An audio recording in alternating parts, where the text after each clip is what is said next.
Hello everyone, welcome back to our channel easy literary lessons. मैं ज्योति शर्मा। आज का video जो आपके लिए लाई हूँ उसमें एक पोम डिस्कस करेंगे जो कि एक छोटी सी हैप्पी फैमिली की झलक प्रेजेंट करेगी, आपकी और मेरी लाइफ से रिलेट करेगी। तो वीडियो बहुत ही इंटरेस्टिंग होने वाला है, लास्ट तक मेरे साथ बने रहिए। लेकिन चैनल को सब्सक्राइब जरूर कर लीजिए प्लीज़, क्योंकि चैनल पर हर एक वीडियो आपकी स्टडी को, करियर को, आपकी रूटीन की लाइफ को बेहतर और अलग बनाने में बहुत बहुत हेल्प करने वाला है, ये मेरा दावा है। चलिए स्टार्ट करते हैं आज का वीडियो। सबसे पहले पोइट को देख लेते हैं कि पोइट कौन है। पोइट है हमारे नज़ीम एज़िकल। इनका जन्म हुआ है दिसंबर 16 1924 में, और बॉम्बे जो कि आज मुंबई के नाम से जाना जाता है। इनकी स्टडी की बात करें तो इनकी स्टडी बॉम्बे यूनिवर्सिटी से एफिलेटेड कॉलेज विल्सन से हुई है, जहां इन्होंने लिटरेचर के अंदर बैचलर डिग्री ली। उसके बाद फिलोसफी यानी कि दर्शन शास्त्र पढ़ने के लिए ये लंदन चले गए। इनके बारे में कहा जाता है कि एक फाउंडेशनल फिगर के रूप में हमारे सामने आए, वो भी कब?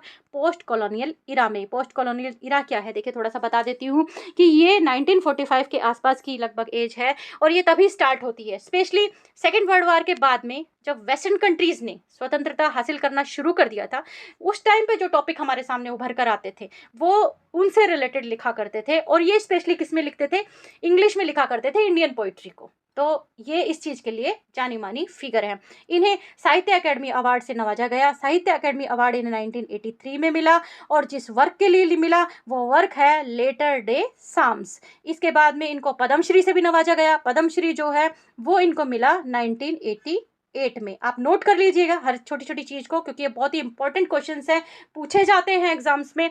अब देखते हैं कि इनकी डेथ कब हुई। इनकी डेथ हुई जनवरी 9 2004 में, मुंबई महाराष्ट्र में। ये तो हमारे पोइट थे। अब थोड़ा सा हम पोम के बारे में जान लेते हैं। जो पोम है ना, उसका मेन जो टाइटल है वो है फॉर एल्काना।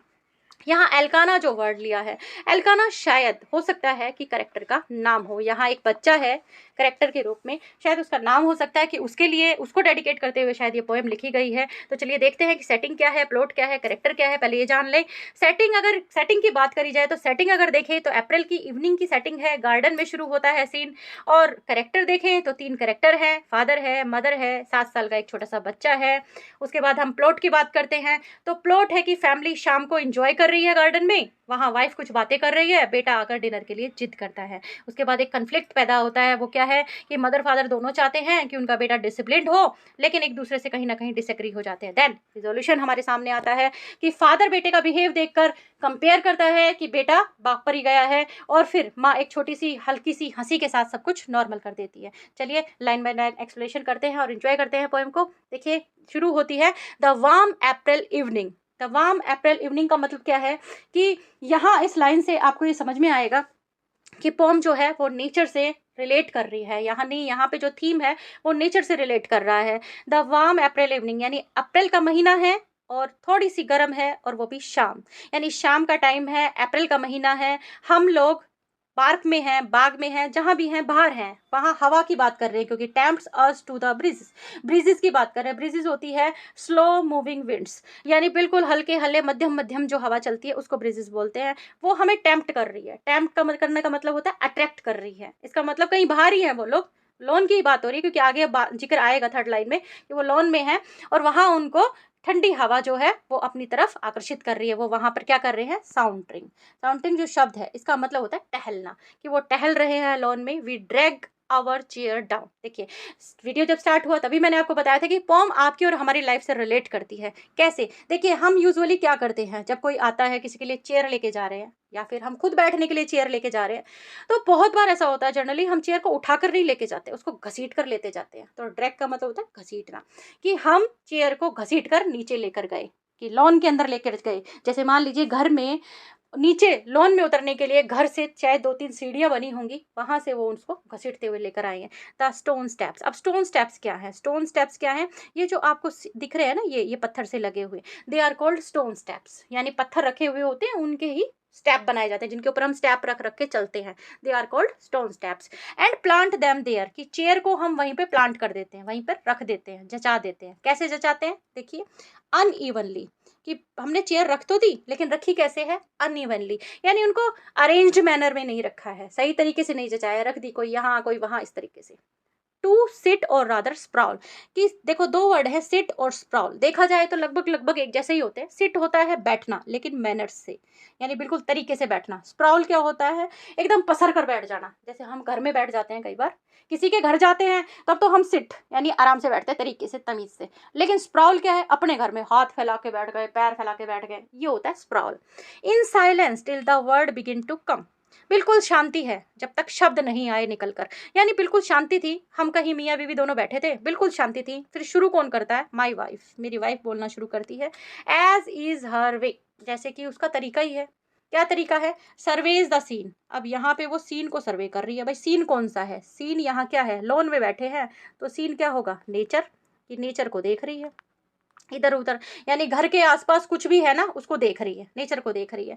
अब कमेंट करना शुरू करेगी, करती हैं on A broken window pane. अब विंडो पेन क्या है, देखो विंडो पेन होती है खिड़की, यानी जो वहां पर एक खिड़की है उसका शीशा टूटा पड़ा है, उस शीशे की तरफ वो कमेंट करती है। क्या कहती है, देखिए, suggest a thing or two that every husband in the neighbourhood, कि मुझे कुछ सलाह देती है, मुझे जो सलाह देती है लगभग एक या दो, मानो आप एक सलाह या दो सलाह देती है जो कि हर हस्बैंड जानता है नेबरहुड में।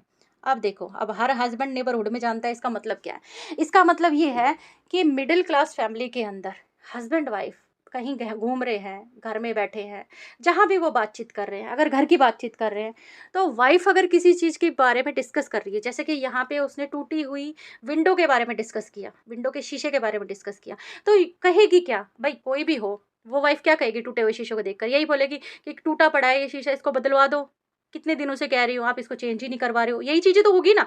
तो इस तरीके की बातें तो हर हस्बैंड जानता है।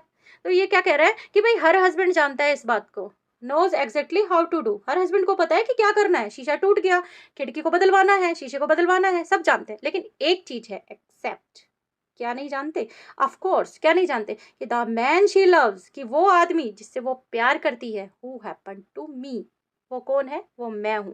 ये हर हस्बैंड ये चीज जानता है कि टूटी हुई खिड़की के बारे में बोल रही है तो क्या बोल रही होगी, लेकिन एक चीज नहीं जानते, वो क्या, कि वो मुझसे बहुत प्यार करती है। अब देखो, मतलब हस्बैंड वाइफ के बीच में कन्वर्सेशन चल रहा है और कहीं ना कहीं उनका हिडन लव जो है वो भी हमारे सामने देखने को मिलेगा लाइंस में। अब वो क्या कहता है, अनविलिंग टू डिस्प्यूट, कि भाई मेरी कोई इच्छा नहीं है कि मैं भी लड़ाई झगड़ा करूं इस बात के ऊपर। अनविलिंग का मतलब तो होता है कि नॉट डिजायरिंग, मेरी कोई इच्छा नहीं है, और डिस्प्यूट का मतलब होता है आर्ग्यू करना, कि मुझे आर्ग्यू करने की कोई इच्छा नहीं है, द ऑब्वियस फैक्ट, क्योंकि ऑब्वियस फैक्ट है ये तो बिल्कुल सही बात है जो उसने बोली। और देखो यहाँ जो अब ये लाइन आई है ना, शी इज ऑलवेज राइट, ये एक तरह से ना सटायर भी हो सकता है। क्यों, क्योंकि जैसे ऐसे बोल दिया, वाइफ ने कुछ भी बोल दिया और उसकी हाँ में हाँ भर ली, तो ये एक तरह से पीछा छुड़ाने वाली बात भी हो सकती है कि भाई कैसे जैसे करके ये चुप हो जाए, है ना, ये चुप हो जाएगी तो शांति बनी रहेगी। तो शी इज ऑलवेज राइट, कि मैंने तो ये मान रखा है कि मेरी वाइफ हमेशा सही कहती है।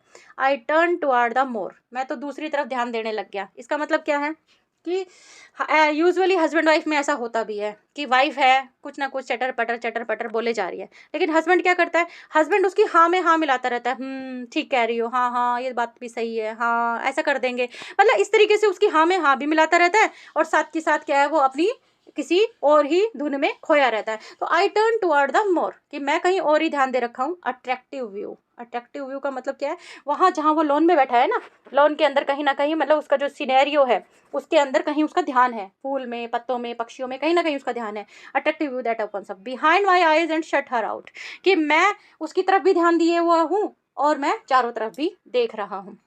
आगे देखो क्या है, her voice crawls up and down the lawn, कि अब उसकी आवाज़ जो है वो क्रॉल अप, क्रॉल्स अप का मतलब होता है मूव फॉरवर्ड स्लोली, कि धीरे धीरे अब पूरे लोन के अंदर उसकी आवाज़ आ रही है, क्रॉल्स अप, धीरे धीरे पूरे लोन में उसकी आवाज़ चलेगी। तो फिर क्या हुआ, अवर सन हु इज 7, हमारा बेटा जो कि 7 साल का है। देखो छोटा क्वेश्चन बन गया यहाँ से कि बेटे का जिक्र किया है, तो बेटे की उम्र क्या है या क्या डिस्कस की गई है, 7 ईयर्स। हियर्स इट, कि 7 साल का हमारा बेटा है, वो ये आवाज़ सुन लेता है, and it reminds him of something, और माँ की आवाज़ सुनकर उसको कुछ याद आ जाता है। आप देखो बहुत बार ऐसा होता है, 7 साल का बच्चा है, कहीं पार्क में खेल रहा है, खेलने में मस्त है, लेकिन जैसे ही उसको अपनी मम्मी की या पापा की आवाज़ सुनाई देगी ना, भाग कर आएगा और कुछ ना कुछ ज़रूर बताएगा, कुछ उसके दिमाग में जो चल रहा होगा। या यही सेम चीज़ यहाँ पे हुई कि हमारा बच्चा कहीं खेल रहा था, उसकी माँ की आवाज़ उसके कानों में पड़ी, वो एकदम से आया, आते ही वो हमें कुछ बताना चाहता था, वो आया, ही स्टैंड्स बिफोर अस, वो हमारे सामने आकर खड़ा हो गया। और खड़ा भी कैसे हो गया, इस तरीके से, ये जैसे ना मतलब पैरों को ऐसे खुला करके, कि इस तरह से खड़ा हो गया जैसे बच्चे यूजुअली खड़े होते ही हैं, आते हैं और ऐसे पैर खोल के ऐसे रिलैक्स होके एकदम से खड़े हो जाते हैं। अब देखो एक वर्ड आया यहाँ पे, बहुत ही प्यारा सा वर्ड है, इसका मतलब होता है क्रेसेंट होता है। क्रेसेंट का मतलब होता है कि curved shape pointed at both ends. देखो ऐसे जैसे चांद देखा होगा आपने, कि चांद है ना जैसे इस शेप में होता है ना, कि यहाँ तो कर्व बन जाता है ये, और ये यहाँ से ऐसे बंद हो जाता है। तो ये जो शेप होती है ना, ये कर्व वाली, यूँ कह रहा है कि उसने ठोडी को थोड़ा उठाया है और यहाँ गर्दन जो है ना इसकी, यहाँ से कर्व शेप बन गया, जैसे चांद होता है ना आधा चंद्रमा, उस टाइप का शेप बन गया। आईज हार्ड एंड कोल्ड, उसकी आंखें जो है ना बिल्कुल एकदम सख्त और ठंडी, यानी कुछ कहना चाह रहा है, वो कुछ सोच कर आया है बहुत अच्छे से, दिमाग में कुछ चल रहा है उसके, जो चीज़ वो बोलेगा। To speak his truth in masterly determination, कि पक्का निश्चय करके आया है पूरा एकदम, कि मैंने ये बोलना है। Mummy I want my dinner now, कि मम्मी मुझे मेरा डिनर अभी चाहिए, मुझे मेरा रात का खाना अभी चाहिए। Wife and husband in unusual rapport. आप देखो रैपर्ड जो शब्द है ना, ये शब्द क्या बताता है, रैपर्ड शब्द तालमेल को बताता है, घनिष्ठता को बताता है, कनेक्टिविटी को, कनेक्शन को। जब एक हस्बैंड वाइफ कई साल जब शादी में रह लेते हैं, तो उनके बीच में एक ऐसी म्यूचुअल अंडरस्टैंडिंग हो जाती है, इस तरह की एक कनेक्टिविटी हो जाती है कि एक बंदा अगर दूसरे को ना भी बोले ना तो बात समझ में आ जाती है, आंखों ही आंखों में मतलब वो बातें कर लेते हैं। अब क्या होता है कि वो लड़का आकर एकदम से, बेटा जो है उनका आकर एकदम से मतलब एकदम रैपिडली बोला, मम्मा मुझे अभी डिनर चाहिए। तो हस्बैंड ने वाइफ ने एक दूसरे को देखा, रैपर्ट यानी समझ गए एक दूसरे को, कुछ आंखों ही आंखों में बोले, और वो भी क्या बोले, स्टेट वन अनस्पोकन ट्रूथ, कि एक ही चीज वो बोले जो उन्होंने कही नहीं थी, मुंह से नहीं बोली थी, लेकिन सोच उनकी एक ही थी। क्या सोच थी, कि चिल्ड्रन मस्ट बी डिसिप्लिन। अब इसमें आप ध्यान देना, ये वर्ड कैपिटल है, सी यहाँ कैपिटल है ना, मस्ट का एम कैपिटल है और डी डिसिप्लिन का डी कैपिटल है। क्यों, क्योंकि ये जो शब्द है ना, ये यहाँ पे कुछ ना कुछ हमारे सामने पोइट जो है कुछ बताना चाह रहा है। ये यहाँ ये समझ लीजिए आप एक तरह से पोएम का थीम ही है, कि क्या बताना चाह रहा है कि चिल्ड्रंस जो हैं उनके अंदर डिसिप्लिन होना चाहिए। ऐसा हस्बैंड और वाइफ ने एक दूसरे को कहा भी नहीं, और एक दूसरे को आंखों ही आंखों में ये बात समझा भी दी कि भाई डिसिप्लिन तो होना चाहिए। द सन इज वेटिंग, सन जो है वो अब इंतजार कर रहा है, भाई उसने बोल दिया, अब बस वो एक सेकंड और इंतजार कर रहा है। इन अनदर सेकंड, अगले ही सेकंड क्या बोलता है, ही विल रिपीट हिमसेल्फ, वो की वही बात दोबारा दोहराता है।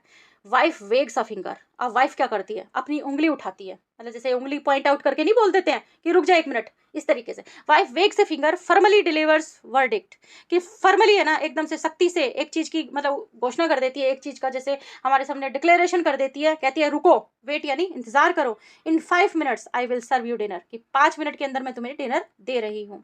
No says the little one, अब देखो लिटिल वन है, बच्चा है, अपनी जिद पे अड़ गया, कह रहा है नो नहीं, नॉट इन 5 मिनट्स नाउ, कि नहीं नहीं 5 मिनट नहीं, 5 मिनट नहीं अभी, आई एम हंग्री, मैं भूखा हूँ, मुझे तो अभी चाहिए, मैं भूखा हूँ। इट अकर्स टू मी, अब ये चीज़ है ना मेरे को अपील कर गई, मतलब ये चीज़ देख के मुझे क्या लगा कि the boy is like his father, कि बेटा जो है वो बाप के जैसा ही है।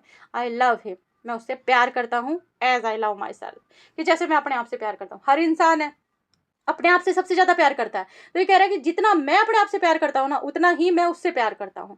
तो मैं भी उससे क्या कहता हूँ, wait darling wait, mummy says wait for 5 minutes, कि वेट कर ले बेटा, वेट कर ले, मम्मी कह रही है जब 5 मिनट में दे देंगी तुम्हें डिनर। वो कहता है but I am hungry now, लेकिन मैं तो अभी भूखा हूँ। Declaims the little bastard in 5 minutes, I won't be hungry any more. अब डिक्लेम्स, ये क्या कर रहा है, डिक्लेम्स का मतलब होता है स्पीक करना, मतलब बोलना, स्पीक, डिक्लेम यानी बोल देना, डिक्लेयर कर देना, बोलना, कि डिक्लेम्स द लिटिल बास्टर्ड। अब आप इस वर्ड से ये मत समझ लीजिए बास्टर्ड ये कोई मतलब एब्यूजिव लैंग्वेज है, नहीं, लिटिल बास्टर्ड एक साथ है, यानी छोटा बच्चा, वो बच्चा जो कुछ नहीं जानता। लिटिल बास्टर्ड का मतलब यही हुआ कि छोटा वो बच्चा जिसको मतलब नहीं पता कि उसको क्या बोलना है, कैसे बोलना है, इस बोलने का क्या मतलब होता है, उसको ये चीज़ नहीं पता। इन 5 minutes I won't be hungry any मोर, कि 5 मिनट के अंदर अब फिर मेरी भूख खत्म हो जाएगी, मतलब ठीक है मैं नहीं रुकूंगा, मुझे देना खाना तो अभी दो, वरना 5 मिनट में तो मेरी भूख ही खत्म हो जाएगी। This argument appeals to me, अब ये आर्ग्यूमेंट मुझे अपील कर जाता है, ये आर्ग्यूमेंट मुझे सही लगता है। Such a logician deserves his dinner straight way, मुझे लगता है भाई सही बात है, अभी भूख लग रही है, थोड़ी देर बाद में क्या पता भूख खत्म हो जाए, तो ये लॉजिक मेरे को सही लगता है, तो मुझे लगता है कि उसको डिनर दे देना चाहिए। माई वाइफ्स डिलाइटफुल लाफर, कि मेरी वाइफ की हल्की सी हंसी, holds the three of us together, हमें तीनों को एक साथ लेती है। we rise and go into the house, हम खड़े होते हैं और तीनों के तीनों अंदर चले जाते हैं। तो छोटी सी फैमिली की छोटी सी हल्की सी बातचीत थी, बहुत प्यारी सी ये पोएम थी। पोएम को आपने लास्ट तक देखा। पोएम अगर पसंद आई तो लाइक कीजिए, शेयर कीजिए, चैनल को सब्सक्राइब कीजिए। Thank you very much.